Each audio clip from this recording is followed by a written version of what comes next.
Bonsoir à tous, bienvenue dans Bismart, l'émission programme chargé. Aujourd'hui, on parle transformation avec Monsieur Bricolage.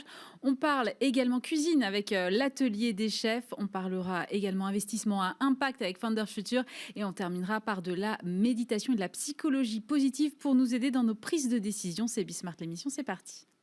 Bismart.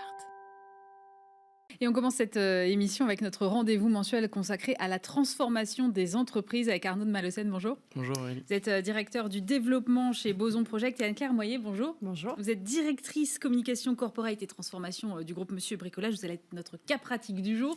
D'abord Arnaud, comme d'habitude, j'aimerais bien que vous me posiez un petit peu le décor. On parle aujourd'hui en fait de l'équilibre des pouvoirs dans un modèle qui est très particulier, qui est celui de Monsieur Bricolage et de bien d'autres enseignes, qui est celui des magasins franchisés. En quoi est-ce que cet équilibre des pouvoirs à l'intérieur d'un tel modèle est important selon vous ? À l'intérieur d'un tel modèle, et peut-être dans d'autres modèles, on va le voir, mais je trouve qu'il est intéressant à analyser dans des dynamiques de transformation permanente dans lesquelles sont les organisations aujourd'hui. Il n'y en a pas une seule qui passe pas une année sans se transformer, avec toujours un peu la même injonction à quand est-ce que mes collaborateurs vont se responsabiliser, vive la culture de la confiance, bref, des choses qui sont toujours faciles à partager. Des injonctions comme ça qu'on aime bien. Exactement, mais toujours plus difficiles à faire vivre. Beaucoup d'entreprises s'y prennent en changeant l'organisation d'abord, les process, mais on reste dans le même moule, dans le même cadre. Et ce que je trouve intéressant avec l'exemple de Monsieur Bricolage, c'est qu'on a un équilibre des pouvoirs, on a un partage du pouvoir et donc des responsabilités. Pourquoi ? Parce qu'on a finalement des patrons de magasins qui sont propriétaires de leurs magasins, qui financent une centrale. Anne-Claire en parlera, mais du coup, finalement, on a une centrale qui est au service des magasins et un pouvoir qui est plutôt sur le terrain. Mais derrière, les magasins ne peuvent rien faire sans la centrale aussi, on va le voir. Et du coup, en fait, on a un espèce d'équilibre où c'est une dynamique de coopération et de partenariat permanent, parce que sinon, le modèle n'est pas efficient. Et c'est ça que je trouve assez intéressant, parce qu'on peut avoir une centrale qui va avoir une dimension un peu prospective, tracer un cap, une stratégie de transformation, derrière des patrons de magasins qui parfois sont un peu compliqués à convaincre, ça c'est Anne-Claire qui racontera, mais du coup, finalement, on a plein de petites cellules qui se transforment de manière un peu autonome sur le terrain, avec des patrons de magasins, et qui, du coup, une fois qu'ils ont conscientisé l'importance de la transformation, ont une capacité d'exécution qui est phénoménale. La temporalité de transformation de Monsieur Bricolage, elle est de quelques années à peine. Et ils ont des résultats qui sont sidérants.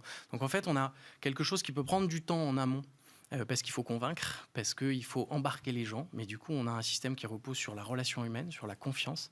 Mais une fois que les choses sont conscientisées, ça déroule avec une puissance qui est entrepreneuriale. Et c'est ça que je trouve intéressant. Et c'est pas grave si c'est pas homogène, si tout le monde n'avance pas forcément au même rythme ? Non, c'est pas grave. Alors après, il faut pas qu'il y ait des temporalités qui soient trop différentes. Mais ce qu'on constate, que ce soit chez Monsieur Bricolage ou ailleurs, les transformations les plus réussies, c'est à partir du moment où on a laissé une autonomie au terrain. Et pas une autonomie de façade, avec une vraie responsabilité terrain, où finalement, on a chacun qui va construire et décliner sa propre vision à l'échelle de son magasin, etc. Et donc, il y en a des magasins qui ont une culture, une histoire différente, qui vont prendre un peu plus de temps. L'idée, c'est qu'il y ait quand même quelque chose d'assez homogène, mais qu'en tout cas, la responsabilité soit bien laissée au magasin pour qu'il y ait toujours cette espèce d'équilibre des pouvoirs qui fait qu'on a un truc qui est complètement vertueux et surtout une vraie transformation et pas une injonction du top et derrière en fait des magasins ou des managers qui vont bloquer parce qu'ils ne sont pas embarqués, parce qu'ils ne comprennent pas où ils vont et parce qu'ils n'ont pas vraiment la responsabilité du truc parce qu'on est dans des organisations qui peuvent être centralisées avec du management par la norme et par le process. Là, ce qui est très intéressant, c'est que les patrons de magasins challengent le fonctionnement de la centrale en permanence. La centrale arrive avec des process qui sont inutiles. Vous avez des entrepreneurs patrons du magasin qui disent c'est hors de question. Et donc, en fait, on a un équilibre. Ça va être facile forcément à gérer. Non, mais c'est intéressant parce que du coup, on n'a pas l'espèce de phénomène bureaucratique qu'on voit dans des organisations centralisées. On reste dans une dynamique de l'utile, entrepreneuriale, qui a ses écueils, on le verra, mais qui, je trouve, dans des dynamiques de transformation et post-crise, a beaucoup d'atouts. Alors, Anne-Claire Moyer, avant qu'on aille dans le détail de ce que vient de nous décrire Arnaud, moi j'aime bien savoir d'où on part. Qu'est-ce qui a motivé au début ? C'est quoi le point de départ de la transformation ? Alors, le point de départ de la transformation chez Monsieur Bricolage, c'est une restructuration profonde de l'entreprise qui était en difficulté et qu'il fallait rendre plus agile. Et surtout, il nous fallait aller vite à ce moment-là. Donc, il fallait rendre nos collaborateurs évidemment plus agiles, plus autonomes et plus responsables face à la situation de l'entreprise. Donc, on a commencé par mobiliser évidemment le corps managérial, mais pas que. on leur a demandé à tous un effort massif pour pouvoir redresser cette entreprise tous ensemble. Donc c'est de là qu'on est parti, une restructuration profonde. On a dû, de ce fait, réorganiser notre direction des ressources humaines pour pouvoir piloter en profondeur à la fois une transformation et en même temps mener de front une restructuration qui engageait des actions dures, hein, comme des plans sociaux, mais donc avec un côté offensif et défensif en permanence pour pouvoir engager cette transformation avec l'ensemble du groupe, la rendre cohérente pour tous, parce que là, on n'est pas dans on rentre vraiment dans la démonstration. Il nous fallait des convictions très fortes pour pouvoir engager ce mouvement. Il s'est joué une jolie dynamique parce qu'effectivement, nos managers ont pris conscience de la situation. On les a responsabilisés. Et puis, au-delà de ça, on a petit à petit réussi à embarquer notre réseau, justement, parce que la centrale est partie en éclaireur. On a d'abord commencé par se transformer nous-mêmes pour pouvoir réussir à transformer les autres, leur apporter des preuves. C'est un peu le principe de je vois, je comprends, je prends. Donc, il nous a fallu faire beaucoup de pédagogie pour pouvoir convaincre nos patrons de magasins et leurs équipes qu'on était sur la voie. Et puis, on avait une ambition très forte qui était de devenir les champions de la relation humaine et de distiller cette ambition à tous les niveaux de l'entreprise pour en faire un leitmotiv partagé par tous. Donc, il y a eu effectivement d'abord cette centrale qui part en éclaireur. Et puis, pour proposer, pour tester des actions, on a testé beaucoup de choses. On s'est planté, on a corrigé, on est revenu. Enfin, c'était vraiment du test and learn. Et puis, une fois qu'on avait une démarche cohérente, un dispositif qui tenait la route, on a commencé à le partager avec le réseau. Donc, on a commencé à reconfigurer le rôle du siège, donc de la centrale, pour partager finalement les constats, pour accepter de revenir sur les erreurs et de progresser tous ensemble. En même temps, vous n'aviez pas vraiment le choix, c'est-à-dire que vous étiez dans une phase de restructuration et effectivement, si vous ne transformiez pas, c'était la fin de l'aventure, quoi, quelque part. Nous, on le savait. Vous aviez une pression qui n'est pas la même qu'une entreprise lambda qui va bien et qui engage une transfo managériale parce qu'elle a envie, quoi. Oui, c'est certain. Au départ, on était dans le dur. Donc, et finalement, assez rapidement, les collaborateurs l'ont compris, le réseau l'a compris, et donc on s'est tous mis en mouvement ensemble. Maintenant, on ne va pas tous à la même vitesse, on ne part pas tous du même endroit. Et notamment en termes de management, par exemple. Donc, il a fallu accompagner ces différentes communautés, faire monter en compétence l'entreprise.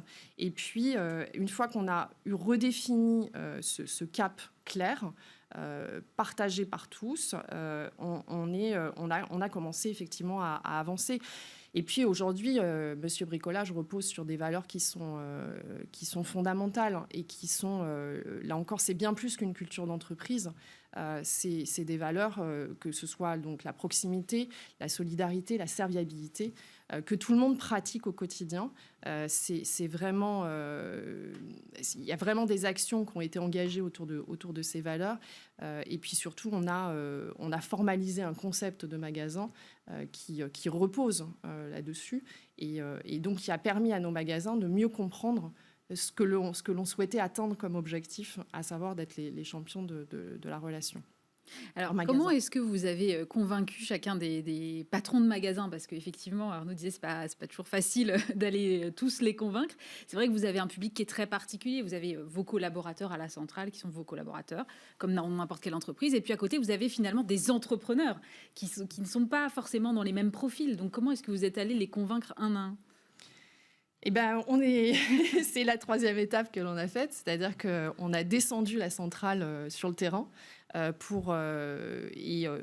comité de direction compris, hein, on se déplace, on va évangéliser quelque part notre transformation sur le terrain, partager avec les équipes, faire comprendre quels sont les enjeux d'aujourd'hui du commerce, hein, c'est-à-dire que les besoins des clients aujourd'hui ont complètement changé. On le sait, on a tous un doudou dans la poche qui s'appelle le téléphone. Et donc, il faut se réinventer pour pouvoir capter un maximum de clients, les faire sortir de leur canapé et commander sur leur téléphone. Voilà, et comment on les amène en magasin.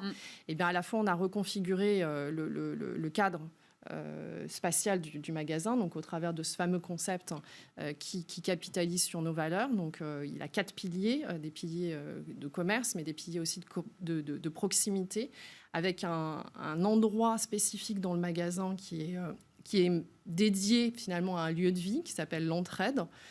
Et on a commencé à déployer ce concept. On a commencé doucement en 2019. Et puis là, les choses s'accélèrent parce que, comme je le disais tout à l'heure, je pense que la conviction, la démonstration par la preuve fait qu'aujourd'hui, petit à petit, notre réseau comprend ce que l'on souhaite faire.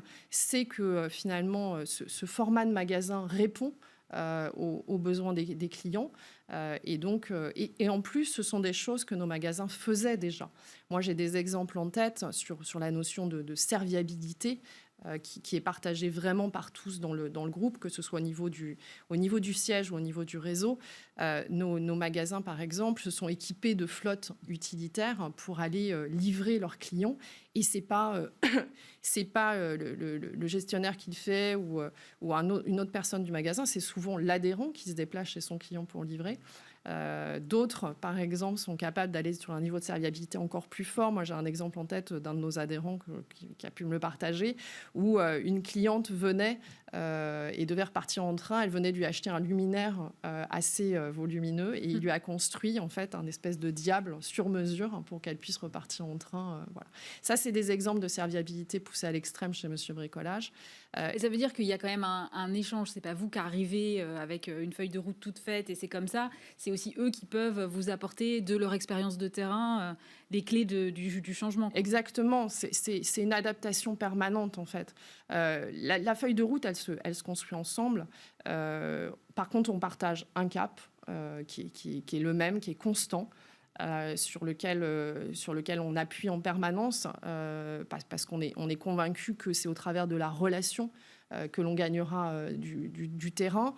On est convaincu que ces valeurs fortes, ces valeurs cardinales que sont la proximité, la solidarité, la serviabilité sont très importantes. En termes de proximité, nous, notre ambition, c'est qu'on ait un magasin Monsieur Bricolage à moins de 20 minutes de chaque client d'ici 2028. Et donc, pour ça, il faut mailler le territoire. Mais ce n'est pas que ça. C'est vraiment la proximité avec les clients tel que notre réseau peut le faire. Et donc, c'est un apport mutuel de compétences. Finalement, c'est un partage. On n'arrive pas avec des idées toutes faites parce que sinon, on ne mène pas de transformation. Dans les certitudes, on se perd. Et moi, j'avais pas de certitude. J'avais par contre des fortes convictions. Et il faut une capacité à les remettre en cause, à les rejouer pour s'adapter au mieux aux réalités du terrain. Et qu'en même temps, le terrain prennent conscience aussi des difficultés qu'a pu rencontrer la centrale à certains moments. Et c'est vraiment cette espèce de responsabilisation globale qui permet d'engager une transformation en profondeur. Je le redis, nous, on a vraiment fait la politique des petits pas. On avance step by step. On corrige, on propose très souvent. C'est nous qui tenons le rythme finalement de l'ambition. On propose différentes actions à notre réseau. On les accompagne. On fait beaucoup de pédagogie. On descend sur le terrain et on remonte à chaque fois emballé parce qu'il y a plein de nouvelles idées aussi qui viennent d'eux, évidemment. Combien de magasins ont adopté aujourd'hui votre nouveau concept sur la totalité? C'est quelle proportion? Alors aujourd'hui, on a fait une bascule là, depuis 2020. On est sur un plan de déploiement qui est très important. On est parti de 3-4 magasins parce que c'est toujours, c'est pareil. C'est je vois, je comprends et je prends. Donc on est parti de rien et 3-4 magasins. Puis on est monté en pression avec une vingtaine, une quarantaine. Et aujourd'hui, en 2022, d'ici la fin de l'année, on sera une soixantaine. Et en 2022, il est prévu qu'on en ait entre 100 et 120. Donc c'est important, c'est un plan de déploiement de ce nouveau concept qui est massif et qui s'est rarement vu dans d'autres enseignes du retail, en fait. Donc on est très heureux. On est très heureux de le partager avec notre réseau parce que c'est une transformation à la fois culturelle et spatiale. Et c'est les deux, en fait, qui permettent à la fois une lisibilité pour nos clients finaux et puis pour le groupe de s'inscrire dans cette transformation au quotidien. Est-ce qu'on peut mesurer les effets de cette transfo? Est-ce qu'il y a des KPIs que vous pouvez appliquer là-dessus? Parce que c'est toujours la question. In fine, j'imagine que quelqu'un au bout de la chaîne vous demande des comptes. Oui, bien sûr. Alors les KPIs, quand il s'agit d'humains, c'est toujours compliqué. Mais en tout cas, il y a eu des accélérateurs qui nous ont permis d'appuyer sur certains leviers. Le niveau d'engagement, évidemment, que l'on mesure, le niveau de satisfaction de notre réseau, on les consulte souvent. Et puis, finalement, le KPI le plus référent, c'est la demande, en fait. C'est qu'aujourd'hui, on est obligé de restructurer le service qui est en charge du déploiement parce que les demandes affluent. Et donc, c'est à la fois la plus belle reconnaissance et en même temps le meilleur KPI, le meilleur indicateur pour nous. C'est que notre réseau adopte finalement ce que l'on adopte, comprend et partage avec les clients. Et se l'approprie au fil du temps. Donc, et en peu de temps finalement, parce qu'on a amorcé cette transformation il y a maintenant 5 ans, mais eux ont décidé finalement d'y aller il y a 1 an et demi. Donc oui, ça a été rapide. Arnaud, on parlait de ce modèle très particulier qui est la franchise. Quels sont selon vous les écueils à éviter dans ce genre de modèle? Il peut y avoir, en fait, je dirais qu'il y a le temps de guerre et il y a le temps de paix. En temps de paix, c'est compliqué parce que ça peut être compliqué. C'est pas comme ça dans tous les modèles franchisés, mais il y a une force de l'inertie. Il y a une force de l'inertie et puis il y a finalement... quand le pouvoir est trop déséquilibré, on a une capacité de mise en action qui est pas très bonne. C'est-à-dire que l'objet, comme le décrivait Anne-Claire, c'est que la centrale soit celle qui trace le cap, qui ait une vraie vision prospective pour dire attention, là il va falloir changer, là il va falloir bouger, là il va falloir pivoter, voilà les transformations qui nous arrivent. Et du coup, il va falloir bouger directement et puis ou alors prendre le temps, en tout cas bouger suffisamment tôt. Donc il faut qu'on ait une relation de confiance et de coopération assez importante pour que ce que la centrale porte, des magasins, quand la confiance est bien construite, puisse aussi dérouler sans être au pied du mur. L'écueil, du coup, c'est qu'en temps de paix, parfois, les magasins peuvent être un peu concentrés sur leur business et du coup, parfois, on peut avoir aussi besoin du mur pour se rendre compte qu'il faut bouger. Après, du coup, cet écueil, c'est aussi une force, c'est-à-dire qu'en temps de guerre, c'est une machine qui est phénoménale, je trouve. Il y a énormément d'exemples pendant toute la crise, que ce soit dans le retail ou dans les modèles franchisés, mais même dans les modèles, on va dire, intégrés, centralisés, où en fait les sièges ont complètement lâché la bride, enlevé la bureaucratie, filé les clés du camion aux équipes sur le terrain, à leur magasin, etc., même quand c'est intégré, pour retrouver un peu l'agilité que décrit Anne-Claire. Donc derrière, il y a une force d'exécution. Quand en 1 an et demi, on a autant de magasins qui sont en capacité, c'est une transformation culturelle et spatiale, c'est phénoménal comme transformation. On n'est pas juste sur une modification de quelques process. En fait, en 1 an et demi, c'est juste gigantesque et je pense qu'il y a beaucoup d'entreprises qui sont jalouses de ça.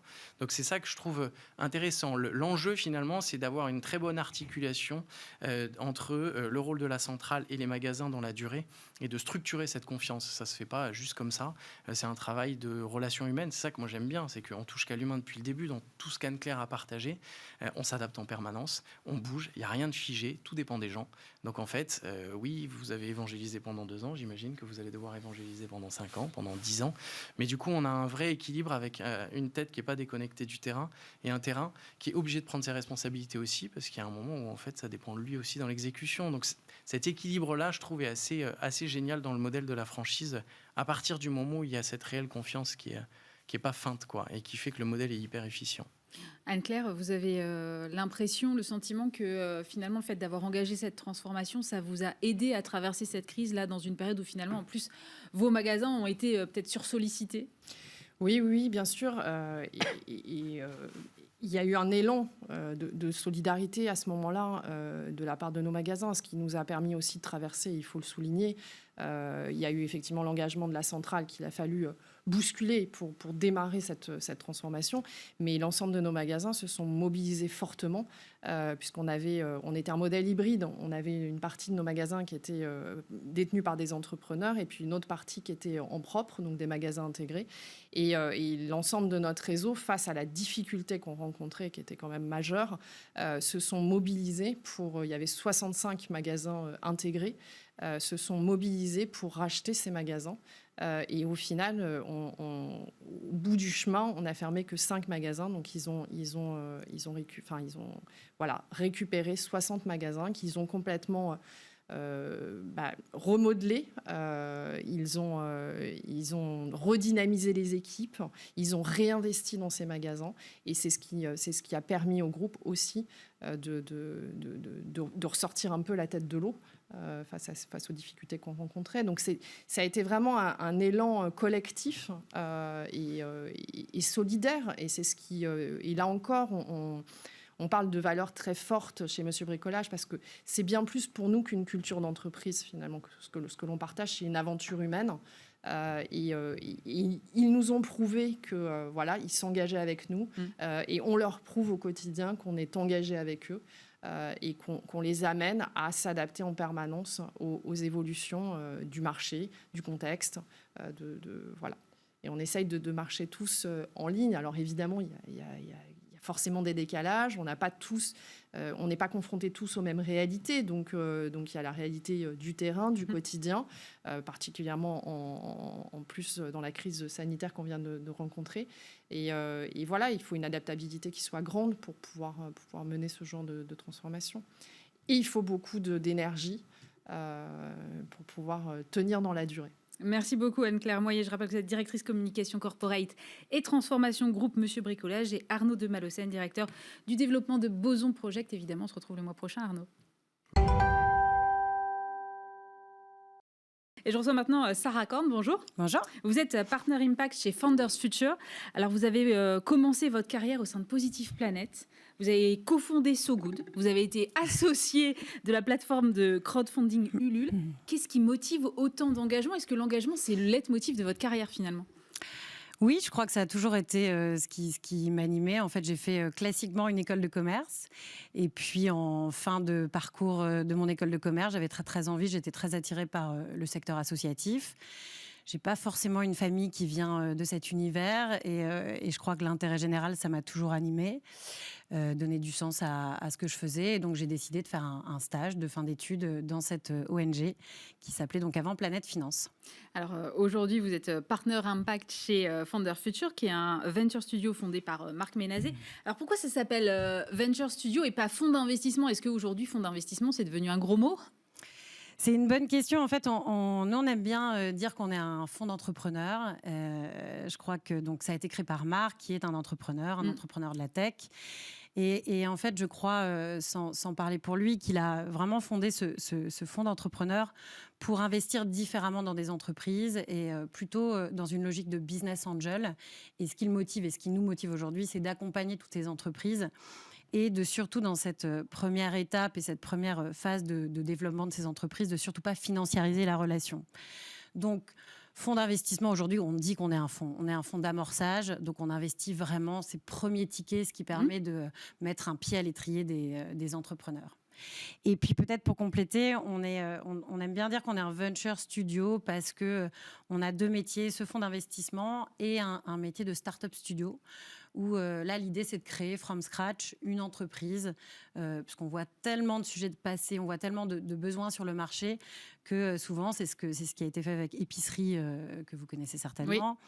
Oui. Donc, ça a été monté par Marc, et donc sous forme de start-up studio, il y a 2 ans maintenant. Donc, c'est-à-dire qu'à ce moment-là, c'est vous qui donnez les idées et vous allez chercher les profils qui vont entreprendre pour vous cette idée-là ?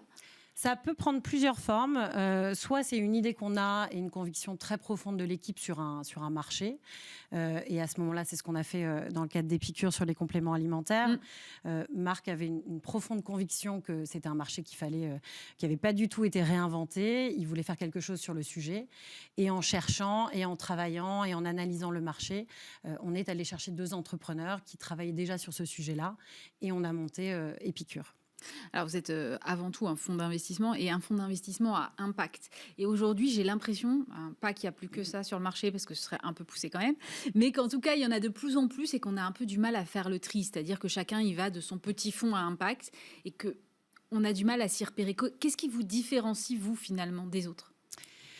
Exact, c'est une bonne question, hein. Il y a en effet pas mal d'impact washing en ce moment. Alors, moi, je me félicite qu'il y ait de plus en plus de fonds d'impact qui émergent.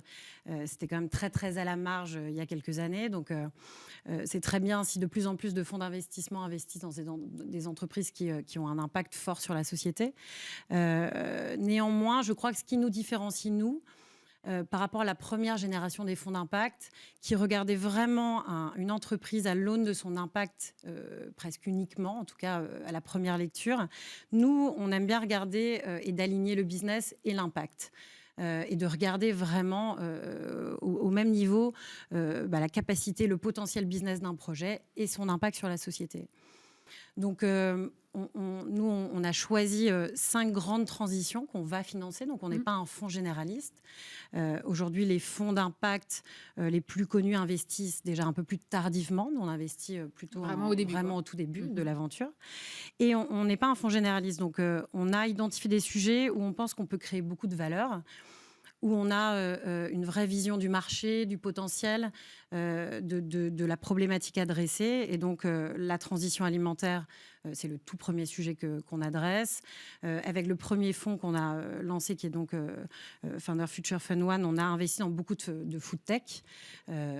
Pour en citer quelques-unes, Yuka, qu'on ne présente plus, La Fourche sur l'accessibilité au bio.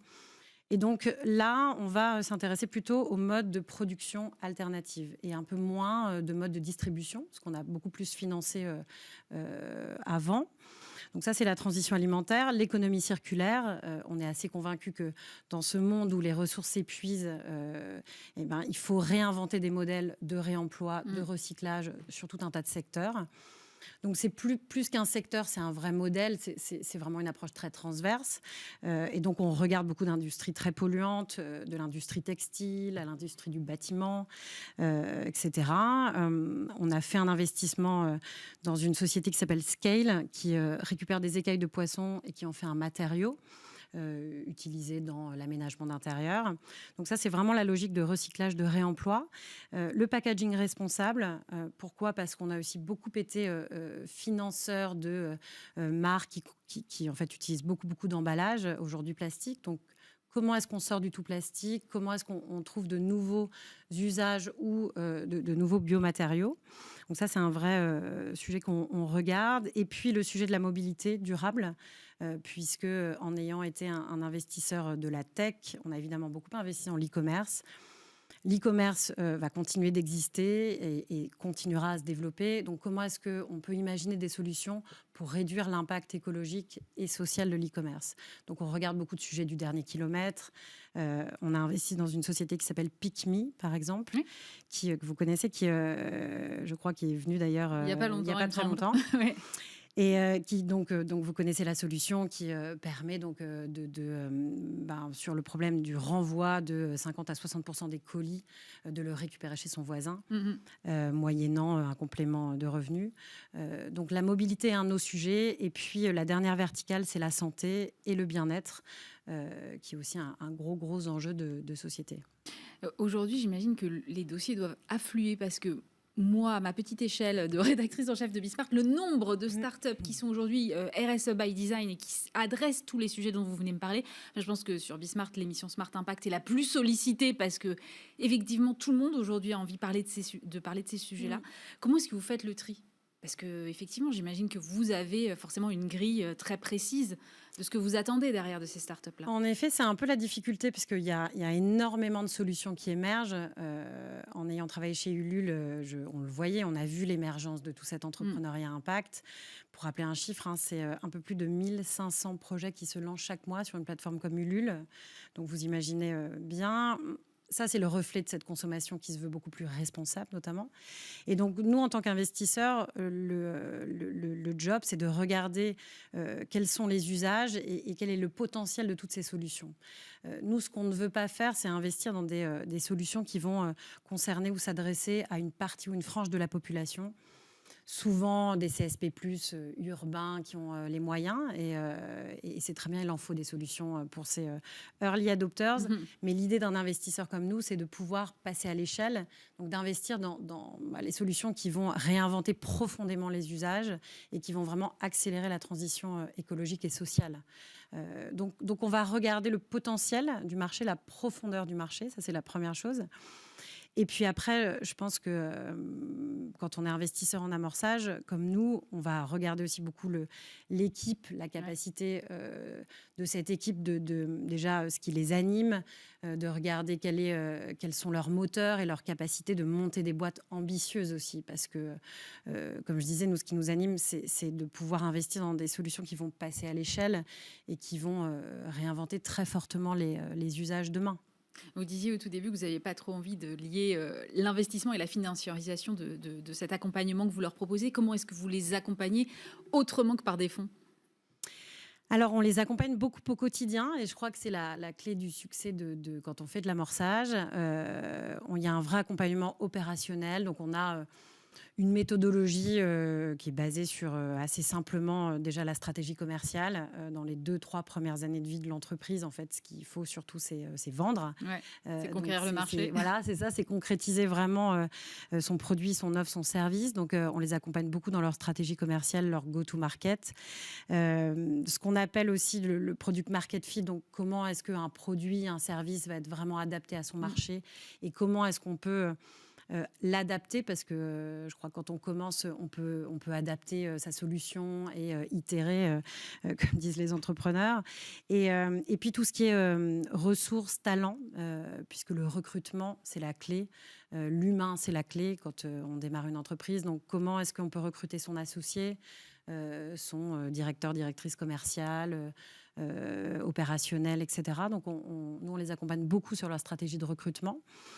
Et le dernier volet de notre accompagnement, et c'est ce que je trouve, c'est vraiment, je crois, le supplément d'âme de Founder Future, c'est de les accompagner aussi sur leur stratégie de trajectoire d'impact. Donc, comment est-ce qu'on monte dans le temps une entreprise responsable ? Comment est-ce qu'on met en place les bonnes pratiques ? Comment on se pose les bonnes questions ? Qu'est-ce qui est important ? Comment on priorise ? Parce que la difficulté, c'est quand on monte une boîte qui est nativement impact, on a souvent l'intention de bien faire, de changer le monde, de vouloir réinventer les choses. Et il ne faut pas aller trop vite parce que monter un business, c'est déjà compliqué. Il y a la réalité du terrain. Il y a la réalité du terrain et du marché. Et donc, c'est comment est-ce qu'on ajuste concrètement et comment on séquence les choses dans le temps. On parle beaucoup aujourd'hui de tech for good. Aujourd'hui, une start-up qui n'est pas for good, elle est mort-née. Ou pas ? Je crois pas. Je crois qu'en tout cas, c'est une question de curseur. Je pense que celles qui ne sont pas for good ne sont pas forcément bad, for bad. Nous, on essaie de pas opposer les choses. Je crois qu'il y a des solutions qui contribuent davantage au bien commun, en fait, et dont on a besoin. Et j'espère que demain, l'impact sera la norme sur tout un tas de secteurs. Néanmoins, il y a beaucoup d'usages et beaucoup de besoins qu'ont les consommateurs qui sont pas forcément du bien commun. Et après, c'est l'intention qu'on y met. Donc, je crois qu'il ne faut pas forcément être for good pour faire du good. On peut aussi monter une boîte qui soit responsable et faire déjà les choses bien. Et je crois que l'entrepreneuriat, pour ça, c'est formidable levier de recrutement, de création d'enthousiasme, de changement des choses, des usages. Donc, je pense que c'est complémentaire. Merci beaucoup, Sarah Korn. Je rappelle que vous êtes partenaire impact chez Founder Future. Merci d'avoir été avec nous. Merci.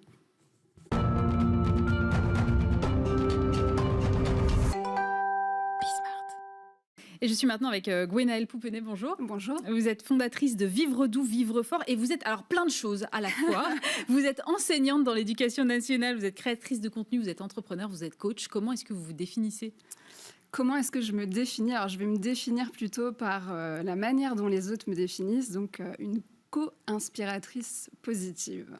Ça veut dire quoi, co-inspiratrice? Co-inspiratrice positive, ça veut dire justement être dans cette transmission, dans ce partage et en même temps dans l'action, donc dans l'incarnation, ne pas rester dans le dire, mais être dans le faire et transmettre par l'exemple.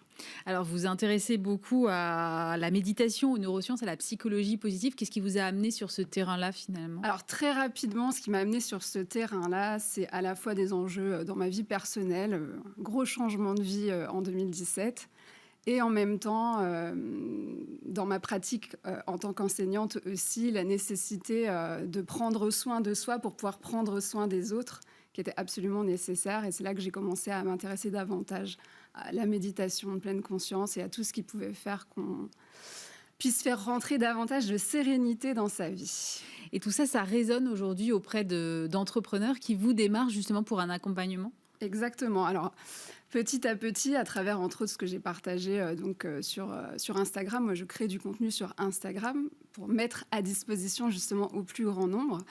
Il y a un certain nombre d'entrepreneurs, et pas seulement, des coachs, des thérapeutes aussi, ou des artistes de la scène urbaine plutôt d'ailleurs, qui me contactaient pour être coachés, ce que je ne souhaitais absolument plus faire. J'ai pu le faire, j'ai pas toujours été enseignante, hein, donc j'étais dans la formation et dans l'accompagnement auparavant, mais je ne souhaitais plus réellement le faire parce que je préfère être dans l'intelligence collective, la transmission au plus grand nombre, mais de fil en aiguille, à force d'être sollicitée et surtout la création de mon entreprise, donc au moment du premier confinement l'année dernière, je me suis dit que j'allais me remettre à accompagner de manière spécifique certaines personnes qui me le demandaient et qui me sollicitaient très fort pour ça.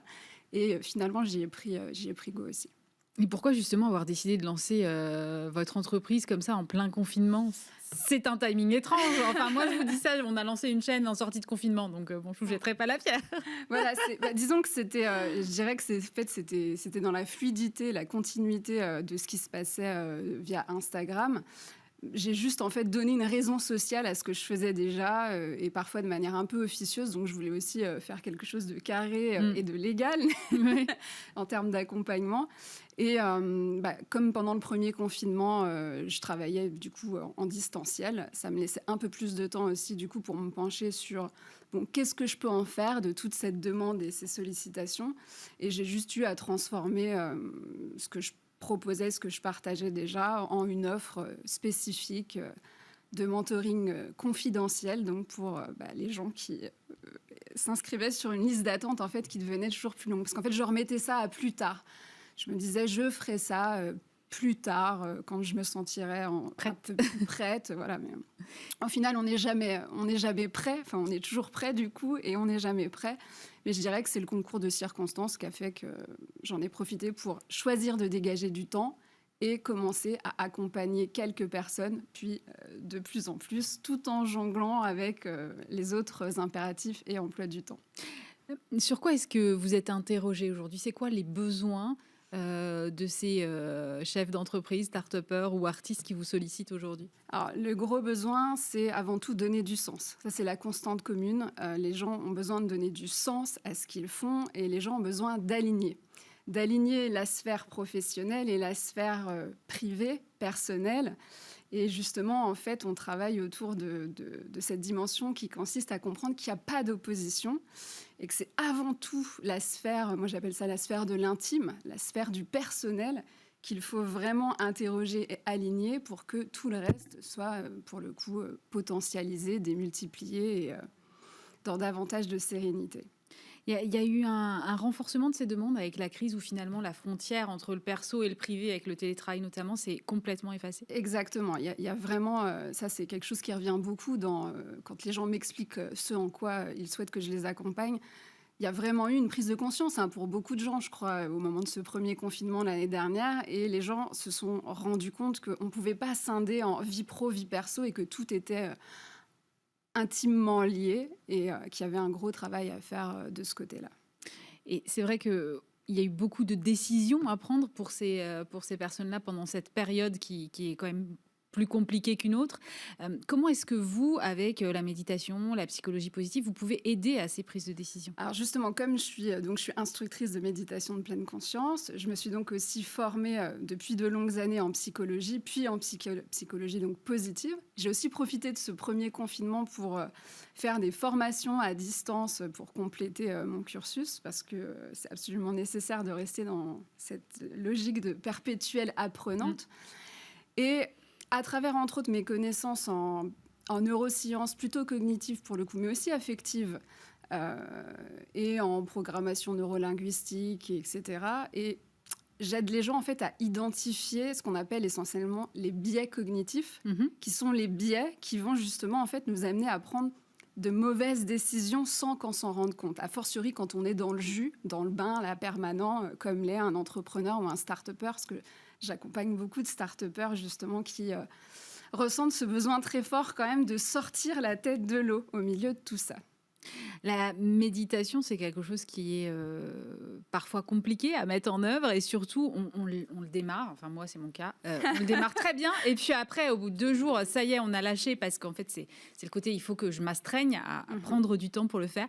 Comment est-ce que vous arrivez finalement à faire en sorte que voilà, tous ces chefs d'entreprise sursollicités arrivent à se dégager ce temps-là? C'est ça, parce qu'en plus, je travaille avec des gens qui ont déjà été accompagnés en général avant ou coachés, etc. et qui finissent par me dire « oui, mais ma routine, je l'ai très vite abandonnée ». Et c'est là que du coup, c'est intéressant justement d'avoir je dirais des connaissances solides en neurosciences et dans ce qu'on appelle aussi la science des habitudes pour comprendre en fait comment on fonctionne. La méditation déjà aussi, ça nécessite qu'on la démystifie. C'est pas compliqué en fait la méditation. C'est pas non plus un truc à rajouter sur une to-do list parce que sinon ça marche pas. Ça marche pas comme ça justement.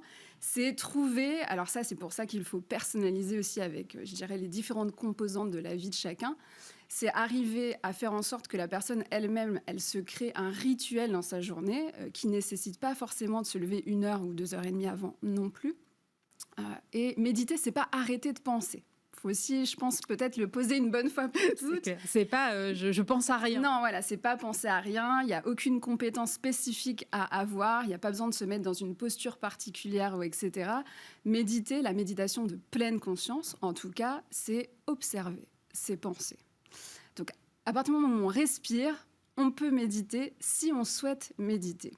Maintenant, pour arriver à instaurer une routine, ou plutôt un rituel justement qui tient dans le temps, eh bien, je dirais que c'est là que se joue justement un certain nombre d'observations réalistes par rapport à son propre mode de vie pour arriver justement à se trouver les quelques minutes, parce que c'est que quelques minutes. On parle de méditation de pleine conscience, c'est quelques minutes dans sa routine pour justement, non pas s'y astreindre, mais avoir envie justement de s'offrir ce moment-là, parce que très rapidement, en moins de 7 jours, si on le fait pendant 7 jours déjà, on va se rendre compte qu'on gagne en clarté, en limpidité et donc en capacité à mieux décider et tout un tas de choses qui deviennent d'un coup beaucoup plus fluides. Et c'est pas parce qu'on médite pas un jour qu'il faut tout recommencer à zéro et qu'il n'y a plus rien qui marche non plus. Et il y a d'autres choses aussi à faire que la méditation.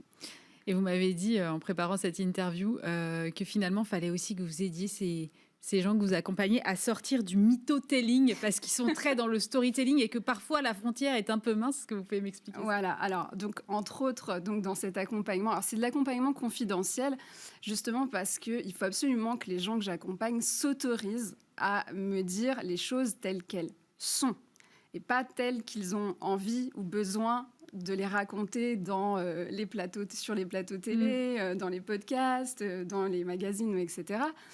Il y a une nécessité de se raconter, d'expliquer ce que l'on fait. Le storytelling n'est pas à jeter, mais du storytelling au mytho-telling, il n'y a qu'un tout petit pas.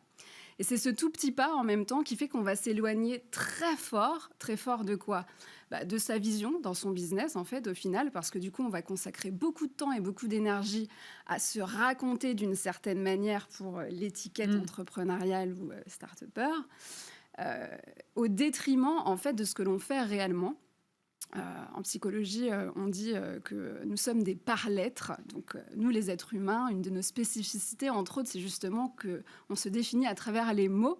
Donc, les mots que l'on se raconte à soi dans sa tête, et puis les mots qu'on partage avec les autres, et avec toutes les nuances qu'il peut y avoir là-dedans. Et donc, du coup, le fait de travailler de manière vraiment... On signe une clause de confidentialité, et l'idée, c'est vraiment que la personne puisse dire, en fait, toutes les difficultés qu'elle rencontre, ses propres limites, ses interrogations, ses doutes, ses craintes réelles. C'est pas un monde, en plus, dans lequel on exprime facilement ses doutes, ses craintes, ses angoisses, ses interrogations, mais pourtant, il faut le faire, parce que c'est ce travail sur les mots, pour le coup, qui va permettre de recentrer vers les vraies valeurs, la vraie authenticité et pas l'authenticité racontée. Et justement, arriver un petit peu à recentrer sur quelque chose qui va permettre d'aligner, ça s'appelle aligner les 3 B, c'est aligner brand, business, behavior. Donc voilà, on est non pas ce que l'on dit qu'on fait, ou encore moins ce que l'on dit que l'on va faire, on est ce que l'on fait au quotidien. Donc c'est sur ça en fait qu'on travaille de manière un petit peu inconfortable parfois, mais toujours bienveillante pour le coup, mais c'est nécessaire. Merci beaucoup Gwenaëlle Pouvenet. Je rappelle que vous êtes la fondatrice de Vivre doux, vivre fort. Merci d'avoir été avec nous. Merci à vous. Et on termine cette émission avec Nicolas Bergerot. Bonjour. Bonjour. Vous êtes cofondateur de l'Atelier des chefs. Oui. Vous avez fondé ça avec votre frère et avec un chef culinaire en 2004. Vous avez bâti votre succès sur les cours de cuisine. Vous avez accueilli plus d'1 million de personnes, je crois, en 17 ans. Et là, vous allez vous diversifier. Donc, on va en parler. Mais d'abord, vous êtes quand même positionné sur des métiers qui ont été très mis à l'épreuve pendant cette crise. Comment est-ce que vous avez traversé cette année, vous ? Déjà, tic-tac, on ouvre le 9 juin. Donc, on réouvre le 9 juin. Ouais. Toutes les équipes sont dans les starting blocks. Ils en peuvent plus. Ils n'ont qu'une envie, c'est de bosser. L'année, elle a juste été horrible. Voilà, elle était horrible parce qu'on a fermé le 15 mars, qu'on a rouvert le 15 juin, qu'on a refermé le 30 octobre et que depuis, on n'a pas bossé. Donc, sur la partie des ateliers, les ateliers, nous, c'est non seulement de la restauration, mais on accueille, on partage énormément avec les gens. On les fait rentrer dans la cuisine, tout le monde déguste. Et là, tout d'un coup, plus rien, quoi. Et donc, on ne pouvait même pas faire de vente à emporter. Enfin, on ne pouvait pas s'occuper là-dessus. Donc, honnêtement, super dur. Et moi, je salue toutes nos équipes parce qu'elles ont été exceptionnelles. Et l'autre jour, on a rouvert pour 2 jours pour faire une formation dans un de nos ateliers. Et toute l'équipe qui est venue faire cette formation nous a dit on a été accueillis comme si vous n'aviez jamais fermé. Et ben, c'était le plus beau compliment qu'on ait pu. Mais vous n'avez pas une partie sur le digital ? Si, on a développé du digital. Heureusement, on avait des cours de cuisine en digital et depuis, avant même le Covid, et ça s'est accéléré, on a développé le digital. Mais on a 42 personnes qui travaillent dans les ateliers. On n'a pas pu recycler tout le monde dans le digital. Donc, on en a récupéré autant que possible. Et puis, il y avait une 30aine de personnes au chômage partiel tout le temps. Impossible de faire autrement. Et la demande pendant cette période-là, alors ? La demande, il n'y en avait plus. La demande, il n'y en avait plus. Plus du tout, puisque quand on a refermé nos ateliers... Ça aurait pu se reporter sur le digital d'une façon ou d'une autre. Oui, si. Alors, on a réinventé les cours de cuisine, du team building en digital. Alors, le team building en digital, c'est génial pour pallier le manque de cours de cuisine en présentiel. C'est pas la même chose. Bon, cela dit, j'étais le premier à dire non, je veux pas faire ça. Et puis, à force, on s'est creusé, on s'est rendu compte qu'il y avait quand même des techniques pour le faire. Et maintenant, on arrive à avoir, là, je crois que la semaine prochaine ou dans 15 jours, on a 1000 personnes qui cuisinent ensemble. On envoie des caméras chez 3 ou 4 qui font l'interaction un peu comme ce que fait Cyril Lignac à la télé. D'accord. Mais c'est les mêmes gens de la même boîte. Et donc là, on a 1000 personnes qui vont cuisiner ensemble. Là, ça va être assez marrant. Là, vous parlez de team building, mais votre cœur de métier, c'est quoi ? C'est des formations qui sont certifiantes ? Non, alors, le cœur de métier, au départ, c'était les ateliers de cuisine. D'accord. Et les formations certifiantes, elles sont apparues depuis 2-3 ans. C'est-à-dire qu'avant le Covid, heureusement, on avait commencé à lancer des formations certifiantes au CAP cuisine, CAP pâtissier, CAP boulanger. Donc des formations 100% digitales. 100% digital, ça ne veut pas dire qu'on fait tout en digital. On apprend en digital et puis il y a de la pratique beaucoup. On télécharge des photos sur la plateforme. Enfin, c'est super succe. Et ça, c'est en train d'exploser totalement. Parce qu'on assiste en ce moment à un retour en grâce des métiers de la main. Alors nous, on était des experts de la cuisine. On a commencé par la cuisine. Il faut bien voir, une petite anecdote, mais en 2004, quand on s'est lancé, les gens qui venaient chez nous, ils parlaient de la cuisine comme une corvée ménagère.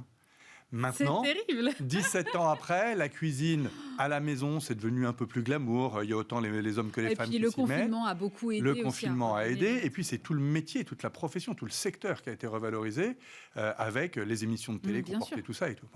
Donc nous, on a lancé nos CAP cuisine, pâtisserie, boulangerie. Ça cartonne. Et puis tout d'un coup, on s'est dit, OK, il y a d'autres métiers qui aujourd'hui souffrent un peu de désamour. On a du mal à recruter. Plus personne ne veut aller les faire.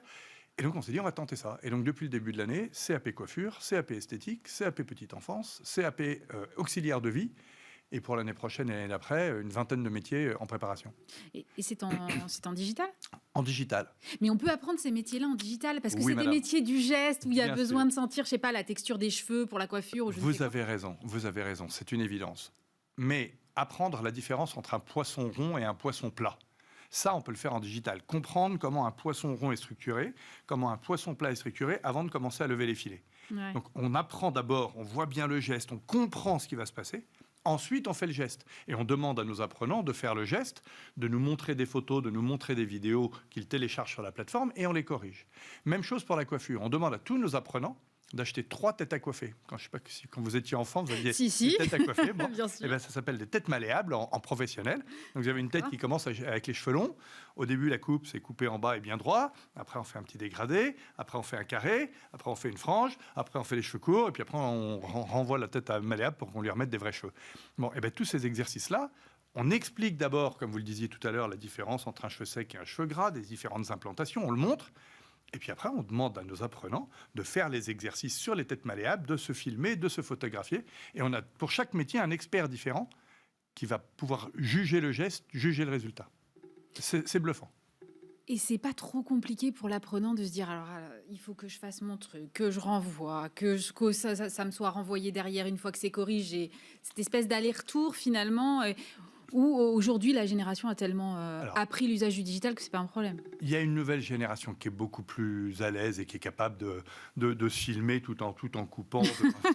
C'est ça. Et puis, c'est ça, ou bien prendre une année complète ou 2 années complètes pour aller faire cette formation en présentiel. Et là, vos formations, elles sont en combien de temps? Nous, on ouvre la plateforme pendant 2 ans. En fait, le CAP, vous vous inscrivez au mois de novembre et vous le passez au mois de juin. Donc, si vous vous êtes inscrit à temps, vous avez pour 6 mois de formation et vous pouvez le passer au mois de juin. Mais si vous vous inscrivez au mois de décembre ou janvier, nous, on ouvre la C'est plateforme décalé. pour 2 ans. Et Ah oui, grâce vous à n'êtes ça- pas contraint dans une rentrée scolaire lambda, Non, quoi. non. Les gens rentrent en formation quand ils veulent. Ils peuvent faire ça en plus de leur job ou en parallèle de leur job ou à la place de leur job. Mais ils le font à leur rythme. Et ils passent l'examen quand ils sont prêts. Et on a 99% de réussite à l'examen. Donc, votre question est totalement légitime. Je veux dire, quand Jean-Sébastien, notre chef, nous a dit, les gars, on va lancer des formations professionnelles à la cuisine en digital. Surtout qu'en plus, nous, on avait construit notre réputation sur le moment de partage, l'échange qui se passe dans les ateliers. Et ben, je vous assure que c'est assez marrant parce que notre plateforme, elle fait un peu plateforme de communication aussi entre les apprenants. Donc, une espèce de fil d'actu des apprenants. Donc, chacun y va de sa photo de cuisine, sa photo de cheveux et tout. C'est incroyable. Il y a un échange qui est inouï. Vous l'avez lancé, là, cette diversification depuis le mois de janvier, c'est ça? Alors, la diversification sur d'autres métiers, oui. Ouais. La diversification CAP, c'était 2017. Mais sur les autres Et métiers? sur les autres métiers, ça commence tout juste. Et là, on est en train de lister tous les métiers sur lesquels il y a à la fois le plus de demandes, enfin de manque de main-d'œuvre, de demandes sur Google, et aussi tous ces métiers où il y a un déficit de désirabilité. Il y a 30 ans, il y a un ministre qui a dit il faut que tout le monde ait son bac. Et donc, tous ces métiers de l'artisanat, plus personne ne voulait y aller. Et donc là, les parents, les directeurs d'école, non, on ne va pas faire un CAP. C'est en train un petit peu de changer quand même. Alors ça bouge justement. Il y a une fantastique loi qui a été votée fin 2018 sur l'apprentissage, sur la formation pro. Ça change le regard. Et puis on se rend compte que ça y est, il y a quelques parents qui sont prêts à entendre que leurs enfants ont envie d'aller faire un métier de l'artisanat et qui vont pas leur dire non, passe ton bac d'abord. Il y a des proviseurs de lycée qui savent plus faire ou le collège qui savent plus faire la part des choses pour sélectionner les élèves. Donc petit à petit, je pense que ça va prendre du temps. Il faudra une génération complète. Mais on sait que c'est ce qui fait le succès de la Suisse et de l'Allemagne. Donc ces métiers-là, il n'y a pas de chômage. C'est pas délocalisable, c'est pas uberisable. Un charpentier, vous n'allez pas le faire avec Google. Vous allez faire de la charpente en digital? Oui, bien sûr, bien sûr. On va faire de l'ébénisterie, de la charpente, on va tout faire. Mais la question de la désirabilité de ces métiers-là est aussi potentiellement liée parfois à des questions de rémunération aussi. Et pas que. Donc vous n'allez pas pouvoir changer que vous. Je veux dire, il faut qu'il y ait un effort peut-être au niveau national et que certaines filières prennent mieux en compte certains métiers. Il y a un autre truc qui se passe aussi. On a fait un truc marrant, c'est qu'il y a 2-3 ans, il y avait une étudiante d'HEC qui a passé son CAP avec nous. Et donc, on est allé sur le campus proposer au directeur d'HEC de créer, coup de culot, un double diplôme HEC CAP cuisine. Ouais. Il a dit oui, parce que le gars est visionnaire. Il s'appelle Éloïc Perrache, le salue s'il regarde. Et Éloïc, il a dit oui, et on a lancé ça. Et donc, cette année, on a 57 étudiants d'HEC qui sont en train de passer leur CAP cuisine. 57 57. Et en tout, on a ouvert ça à plein d'autres écoles. On a 300 étudiants cette année. Et là, cette année, on va en avoir 600 qui vont s'inscrire. Donc, c'est une tendance de fond qui fait que d'abord, il y a un rapprochement des élites avec les métiers de la main. Ça, c'est vachement important. Et puis, deuxièmement, ces gens qui vont arriver dans le métier, c'est pas des fils d'eux, artisans, etc., qui ont toujours été un tout petit peu élevés dans cette culture allez, je ne vais pas parler de maltraitance, mais c'est vrai que dans ces métiers-là, on ne traite pas super bien le perso. Eux, c'est des gens qui arrivent par les grandes écoles et qui ont donc cette culture des RH, des ventes, du marketing, de l'encadrement. Et donc, ils arrivent comme des entrepreneurs et ils vont accueillir les millennials beaucoup mieux. Et donc, je pense que c'est toute la filière qui va se revaloriser. Mais ça marche pour des métiers qui sont un peu aujourd'hui redevenus glamour comme la cuisine. Pour l'auxiliaire de vie, déjà, vous allez avoir un travail de pédagogie qui va être nettement différent. L'auxiliaire de vie, alors c'est marrant, j'ai été visiter l'autre jour un nouveau concept, un nouveau concept pas si nouveau que ça, qui s'appelle AGV, qui appartient à un grand groupe. Et chez AGV, c'est des colloques de personnes âgées. Et donc j'ai été rencontrer 2 femmes qui sont patronnes de leur maison dans laquelle il y a 16 personnes âgées. J'ai vu une passion dans leurs yeux absolument incroyable. Et on s'est bien rendu compte que ce métier d'auxiliaire de vie, c'est un métier, vraiment, il n'est pas désirable, parce que dans l'imaginaire des gens, c'est quoi? C'est 2 choses, c'est hygiène. Hygiène de la maison, hygiène des personnes. Pas très drôle. Et bien nous, on est en train de construire un truc où on va faire passer le titre pro auxiliaire de vie, ça c'est important, mais on va y rajouter une option cuisine, une option coiffure, une option esthétique.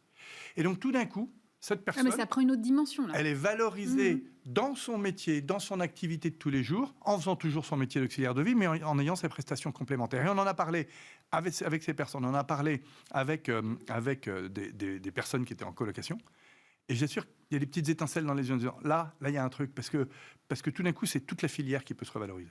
Alors, ça va être long, c'est pas facile.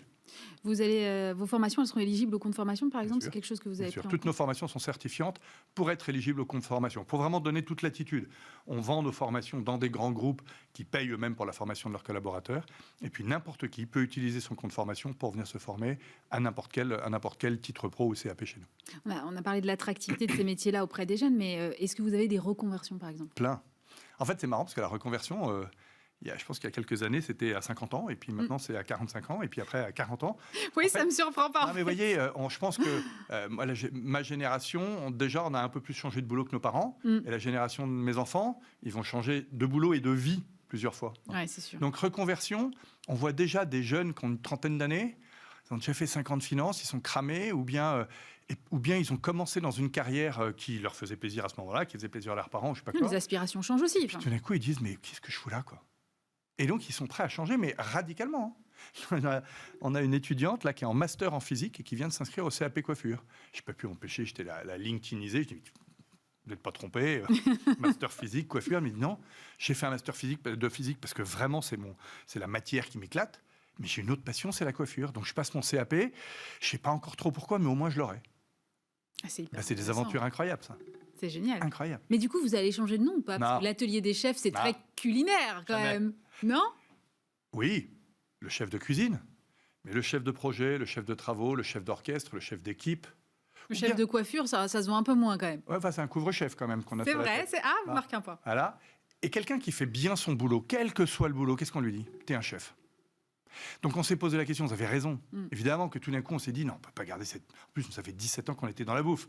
Donc on s'est dit on ne peut pas le garder. On a travaillé, on a remis à plat sur le truc. Et en fait, on a vu que toute l'histoire de ce qu'on était en train de construire sur la formation pro des métiers de la main en digital reposait sur ce cours en 30 minutes, ce cours de cuisine en 30 minutes qu'on a inventé en 2004, avec une pédagogie nouvelle, une nouvelle façon de faire, etc. Et donc, en fait, de manière assez logique, on s'est rendu compte qu'il fallait qu'on garde cette marque. Alors, hasard ou coïncidence, il y a 1 an et demi, on avait enlevé la toque du logo. On avait changé le logo, on avait refité le logo, et on avait enlevé la toque. Et donc, tout d'un coup, l'atelier des chefs ne choquait pas par rapport à la coiffure. Et puis, pour s'en assurer, pour se rassurer, on a fait une étude de notoriété. 50% des Français nous connaissent. Donc, on est super heureux, c'est chouette. C'est pas mal déjà. Les 50% ne nous connaissent pas, donc ils ne savent pas qu'on faisait de la cuisine avant, donc c'est pas grave. Et on a quand même demandé à tout le monde si ça les choquait qu'on fasse de la cuisine, de l'esthétique et de la petite enfance, et ça les choquait pas. Donc, allez, on fonce. Merci beaucoup, Nicolas Bergerot. Je rappelle donc que vous êtes cofondateur de l'atelier des chefs. C'est la fin de Bismart, évidemment. Merci de nous avoir suivis. Dès lundi, vous retrouvez Stéphane Soumier et nous, on se retrouve vendredi prochain. Passez un très bon week-end sur Bismart.